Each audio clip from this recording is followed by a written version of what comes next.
最靚一間裝修嘅聯排別墅出嚟啦！呢個就係我哋陽光別墅嚟嘅，佢係3層一個結構，咁有我哋15方個前花園，咁前花園咧後期任你自己去發揮，可以做翻個陽光棚嘅。咁入到嚟咧，首先就係我哋呢邊已經做咗一個開放式嘅廚房啦，係非常之整潔嘅。咁飯廳位咧仲係夠大嘅。入到嚟呢邊嘅話，哇！係好闊嘅，係將近去到5米一個開間一個大客廳嚟嘅，因為連接住呢邊出到我哋嘅後花園啦。咁我哋嘅後花園係超級大嘅，睇下呢個開間同埋呢個空間啦，係將近50個平方嘅，而且為你設計個花槽喺度種翻啲靚花，係非常之舒服嘅。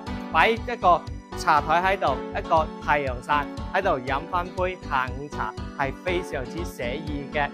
跟住入嚟呢，我哋呢個大廳呢，別有之處就係一個中空嘅結構嚟㗎，係非常之有別墅嘅氣派嘅，非常之靚啦。啱先呢，我哋入到嚟呢邊呢，仲有一個最貼心嘅呢，就係1樓同我哋已經安排咗一個長者房喺呢邊嘅。咁呢個空間呢，仲係 OK，可以擺到1.5米床嘅，而且仲有一個1樓嘅一個公共洗手間。2樓啱好咧睇正呢個中空嘅，係非常之有別墅嘅氣派嚟嘅。咁呢度咧同埋呢個邊櫃都做好咗啦。2樓主要就係2間房嘅，咁每間房咧都可以擺到1.5米嘅大床嘅。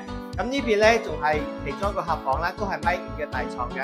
咁洗手間空間都係非常之大嘅喎。3樓係主人套間同一個大露台嘅搭配嘅，露台都成20個平方嘅。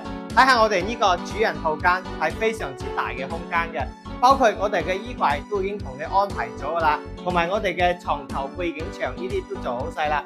啱好呢個位置呢，可以做一個辦公區域或者係休閒喺度打造都 OK 嘅。